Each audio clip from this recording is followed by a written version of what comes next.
This video is for educational purposes only and not financial advice. किसी भी investment decision लेने से पहले अपने फाइनेंशियल एडवाइजर से सलाह लेना जरूरी है। नमस्ते दोस्तों, मैं हूं विक्रम और आप देख रहे हैं मार्केट टॉक्स विद विक्रम, जहां हम पैसे की बात करते हैं मगर समझदारी के साथ। दोस्तों, जैसे मैंने आज के प्री मार्केट में डिस्कस किया था, मार्केट थोड़ा नेगेटिव लग रहा था और रियलिटी में भी वैसा ही सीन बना। मैंने बोला था कि अगर निफ्टी 25,070 के नीचे क्लोज करेगा तो बेरिश ट्रेंड डोमिनेट करेगा, मतलब सेलिंग प्रेशर बढ़ेगा और प्राइस नीचे स्लाइड करेगा। मैंने टारगेट्स भी पहले ही डिफाइन कर दिए थे। पहला 25,031, फिर 24,950 और तीसरा 24,855। और भाई एग्जैक्टली वैसे ही हुआ। निफ्टी ने 24,870 पे क्लोज किया, मतलब पहला टारगेट क्रॉस हो चुका है और शॉर्ट टर्म में और डाउनसाइड का स्कोप अभी भी बना हुआ है। देख सकते हो, जो प्री मार्केट में प्रेडिक्शन था वो रियलिटी के साथ परफेक्टली अलाइन हुआ। ये दिखाता है कि एनालिसिस काफी एक्यूरेट था। तो दोस्तों, चलिए शुरू करते हैं आज के मार्केट अपडेट से। आज का मार्केट का ओवरऑल हाल कैसा रहा, क्या वजह बनी आज की गिरावट की, कौन से स्टॉक्स ने टॉप परफॉर्मेंस दी और कौन से रहे नीचे, ये सब आज हम डिटेल में डिस्कस करेंगे। अगर आप स्टॉक मार्केट में नए हैं या सोच रहे हैं शुरुआत करने की, तो मेरी special learn stock market zero to hero series जरूर देखें। लिंक डिस्क्रिप्शन में दिया है। बिगनर्स के लिए ये बहुत हेल्पफुल रहेगी। और हाँ, अगर आप पहली बार आए हैं तो चैनल को सब्सक्राइब करना मत भूलना, क्योंकि यहाँ आपको हर दिन प्री मार्केट से लेकर मार्केट क्लोज तक डिटेल्ड एनालिसिस मिलेगा, जो हर ट्रेडर और इन्वेस्टर के लिए वैल्यूएबल है। अब बात करते हैं आज के मार्केट की बड़ी तस्वीर की। सेंसेक्स आज बंद हुआ 81,306 के आसपास, लगभग 694 पॉइंट्स नीचे गिर के। निफ्टी 50 भी स्लिप हुआ और क्लोज मारा 24,870 के लेवल पे, यानी कि 213 पॉइंट्स की गिरावट। बैंक निफ्टी का हाल और ज्यादा बुरा था। वो 55,149 के पास सेटल हुआ, लगभग 600 पॉइंट से ज्यादा गिरावट के साथ। पूरे दिन का मूड ऑनेस्टली थोड़ा डल था। ओपनिंग से ही मार्केट एक नेगेटिव जोन में था, कोई स्ट्रॉन्ग बाइंग इंटरेस्ट दिखाई नहीं। जैसे ही दिन आगे बढ़ता गया, सेलिंग प्रेशर और ज्यादा हैवी लगने लगा। लग रहा था कि रैली के बाद अब थोड़ा सा कूल ऑफ मोड में चल रहा है मार्केट। सेंटिमेंट ओवरऑल कॉशियस था। इन्वेस्टर्स काफी डिफेंसिव टोन में दिख रहे थे, मतलब कोई बुलिश जोश या मोमेंटम वैसे फील नहीं हो रहा था। दिन के एंड तक तो क्लियरली एक पेसिमिस्टिक वाइब सेटल हो गई थी, मतलब रिकवरी का चांस भी मार्केट ने ज्यादा दिया नहीं। एक लाइन में बोलें तो आज का दिन पूरा एक रिस्क ऑफ वाला सेशन था, जहां लोग ज्यादा बाइंग करने के मूड में नहीं थे और हर लेवल पे सेल ही डोमिनेंट था। देखिए, आज मार्केट गिरने का असली रीजन क्या रहा। आज का मार्केट एकदम प्रेशर में था यार। शुरू से ही एक बेरिश टोन सेट हो गया। सबसे पहले जो चीज सामने आई वो थी सेक्टोरल वीकनेस। आईटी और फाइनेंशियल स्टॉक्स ने सबसे ज्यादा ड्रैग किया। कल तक आईटी में मस्त रैली चल रही थी, पर आज इन्वेस्टर्स थोड़े कॉशियस हो गए, क्योंकि यूएस रेट कट वाली एक्सपेक्टेशंस थोड़ी सॉफ्ट पड़ गईं। फाइनेंशियल्स भी साथ में नीचे गिरे और दोनों मिला के मार्केट का मूड हैवी बना दिया। अब बैकग्राउंड में एक और बड़ा फैक्टर चल रहा था, पावेल का जैक्सन होल स्पीच। मार्केट का स्टैंड सीधा डिफेंसिव हो गया, मतलब let's wait and watch scene. कोई भी बड़ी बाइंग की हिम्मत नहीं दिखाई गई। सब लोग फेड की क्लैरिटी का वेट कर रहे थे। और ऊपर से यूएस के टैरिफ का टेंशन। इंडियन गुड्स पे 50% तक के टैरिफ लगने का डर है 27 अगस्त से। इस बात ने और अनसर्टेनिटी क्रिएट कर दी। एक्सपोर्ट लिंक स्टॉक्स पे इसका सीधा प्रेशर दिखा और सेंटिमेंट एकदम वीक हो गया। फिर प्रॉफिट टेकिंग ने भी अपना रोल प्ले कर लिया। पिछले 6 दिन से मार्केट रैली कर रहा था, तो आज लोगों ने सोचा थोड़ा पैसा पॉकेट में डाल लेते हैं। फाइनेंशियल्स, एफएमसीजी, मेटल्स, हर जगह प्रॉफिट बुकिंग चली और सेलिंग का प्रेशर और बढ़ गया। एफआईआईज का आउटफ्लो तो रुक ही नहीं रहा। अर्ली अगस्त से लगभग 32,000 करोड़ मार्केट से बाहर चला गया। इस वजह से इंडिसेस पे एक एक्स्ट्रा वेट आ गया और इन्वेस्टर्स का कॉन्फिडेंस और टूट गया। टेक्निकल फ्रंट पे भी कुछ खास सपोर्ट में मिला। चार्ट्स क्लियरली दिखा रहे थे कि मोमेंटम वीक हो रहा है, और जैसे ही सपोर्ट ब्रेकडाउन हुआ तो एल्गो और मोमेंटम बेस्ड सेलिंग ने और पेस पकड़ ली। और रुपी, वो भी स्लिप कर गया। डॉलर के अगेंस्ट लगभग 87.5 पे आ गया, जो क्लियर सिग्नल है कि करेंसी मार्केट भी स्ट्रेस में है।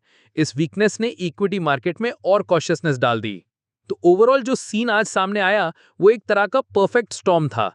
एक तरफ सेक्टोरल वीकनेस, दूसरी तरफ ग्लोबल और डोमेस्टिक अनसर्टेनिटी, एफआईआईज की सेलिंग, टेक्निकल वीकनेस और रुपी का स्लिप होना, सब मिला के मार्केट रिस्क ऑफ जोन में घुस गया। दिन भर एक ही वाइब थी, बायर साइडलाइंस पे बैठे थे और सेलिंग पूरा कंट्रोल में थी। देखिए, आज के मार्केट में ओवरऑल सेंटिमेंट वीक था, लेकिन कुछ स्टॉक्स ने अपना अलग ही शो दिखाया और टॉप गेनर्स बन के निकले। मतलब जहां पूरा बाजार प्रेशर में था, वहां ये कुछ नेम्स अपना आउट परफॉर्मेंस दिखाते रहे। सबसे पहले वोडाफोन आइडिया का सीन। स्टॉक लगभग 8 से 10% ऊपर चला गया और इसका सीधा रीजन था एक रिलीफ पैकेज की खबर। रिपोर्ट्स ये बोली कि डीओटी ने पीएमओ को मल्टीपल ऑप्शंस प्रपोज किए हैं, जिसमें एजीआर ड्यूज पे 2 साल का मॉरेटोरियम भी कंसिडर हो रहा है। ये न्यूज निकलते ही बाइंग शुरू हो गई और स्टॉक ऊपर की तरफ भाग गया। फिर एबीएफआरएल ने भी काफी स्ट्रांग मूव दिखाया, लगभग 7 से 8% से ज्यादा। अब एग्जैक्ट ट्रिगर सामने नहीं आया न्यूज फ्लो में, पर हो सकता है सेक्टोरल मोमेंटम हो या कंपनी के अंदर कुछ इंटरनल डेवलपमेंट्स चल रहे हों। इन्वेस्टर्स ने क्लियरली पॉजिटिव पोजीशनिंग ली और स्टॉक को मोमेंटम मिल गया। जेन टेक्नोलॉजीज भी गेनर्स लिस्ट में आया, करीब 5% का जंप। डिफेंस स्पेस में कभी भी एक छोटी सी कॉन्ट्रैक्ट न्यूज या एक्सपेक्टेशन रैली चढ़ा देती है, लेकिन आज के लिए कोई वेरीफाइड अपडेट नहीं मिला, बस सेंटिमेंट स्ट्रांग था और स्टॉक को लिफ्ट मिल गया। पूना वाला फिनकॉर्प में भी ग्रीन कैंडल बनी, 3% से ज्यादा ऊपर क्लोज हुआ। यहाँ पे बैकग्राउंड में जो चीज सपोर्ट कर रही है वो है promoter capital infusion of 1500 crore और कंपनी के एयूएम ग्रोथ प्रोजेक्शंस जो 35 to 40% के आसपास रहने की एक्सपेक्टेशन है। इन्वेस्टर्स को लग रहा है कि स्टॉक का आउटलुक स्ट्रांग है और उस मोमेंटम का इंपैक्ट आज भी दिखा। और फाइनली भारतीय हेक्साकॉम, ये भी 3% के आसपास ऊपर गया। कोई स्पेसिफिक फ्रेश ट्रिगर नहीं था, पर ओवरऑल जो टेलीकॉम सेक्टर में जो डेवलपमेंट्स चल रहे हैं उसका थोड़ा सेंटिमेंट बेनिफिट मिला हो सकता है। शायद इंस्टीट्यूशनल इंटरेस्ट या टारगेट अपग्रेड्स का एंगल भी हो, लेकिन अभी कोई डायरेक्ट हेडलाइन इसके पीछे कंफर्म नहीं है। आज के टॉप लूजर्स का सीन थोड़ा इंटरेस्टिंग था। सबसे पहले गॉडफ्री फिलिप्स, स्टॉक लगभग 4-5% नीचे आ गया। मतलब देखो, पहले Q1 प्रॉफिट्स और बोनस न्यूज के चक्कर में एक सॉलिड रैली हो चुकी थी। अब ऑब्वियस था कि थोड़ा प्रॉफिट बुकिंग आएगी। सिंपल सा है, स्टॉक हाई पे था, लोग एग्जिट ले गए। फिर रामको सीमेंट्स का केस, अराउंड 3-3.5% डाउन रहा। अभी कंपनी ने अपना विंड एनर्जी आर्म एक्वायर किया, जो एक स्ट्रेटेजिक स्टेप है, लेकिन स्टॉक ने उसको सेलिब्रेट करने की जगह डिप ले लिया। क्यों? क्योंकि ये 52 वीक हाई के पास ही चल रहा था और वहां पे प्रॉफिट बुकिंग नेचुरल होती है। फिर Hyundai मोटर इंडिया भी गिरा 3.3% के आसपास। ये थोड़ा एक्सपेक्टेड था क्योंकि स्टॉक ने कुछ दिन पहले ही ऑल टाइम हाई टच किया था। रैली के बाद करेक्शन तो बनता ही है और वही हुआ। ओला इलेक्ट्रिक मोबिलिटी भी लगभग 3.5% नीचे आया।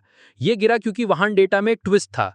अथेर ने इसको बीट कर दिया रजिस्ट्रेशंस में, रियलिटी चेक टाइप लग गया और स्टॉक प्रेशर में आ गया। ऊपर से वीवैप के नीचे गिर गया था तो टेक्निकल सेलिंग भी चिपक गई। और finally ICICI Lombard general insurance लगभग 2.9% डाउन। कोई बड़ी न्यूज नहीं थी, लेकिन इस महीने का ये सबसे बड़ा इंट्राडे डिप था, तो लाइकली शॉर्ट टर्म सेलिंग हुई होगी, प्लस इंडेक्स प्रेशर का भी इफेक्ट था। अब बात करते हैं सेक्टर परफॉर्मेंस के बारे में। देखा जाए टॉप परफॉर्मर्स में सबसे अच्छा परफॉर्म किया मीडिया सेक्टर ने, लगभग 1% ऊपर गया। लोग इस सेक्टर में थोड़ा सेफ प्ले देख रहे थे और थोड़ी बाइंग इस वजह से भी मिली। फार्मा सेक्टर भी थोड़ा स्ट्रांग रहा, अराउंड 0.4% का गेन था, मतलब कि इन्वेस्टर्स यहां भी थोड़ा कॉन्फिडेंट दिख रहे थे। लेकिन काफी सेक्टर्स अंडर परफॉर्म किए।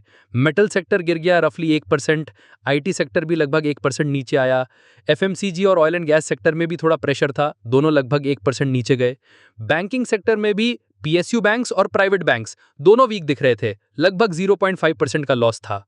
रियल्टी सेक्टर में भी थोड़ा प्रेशर था, लगभग 0.5% नीचे आया।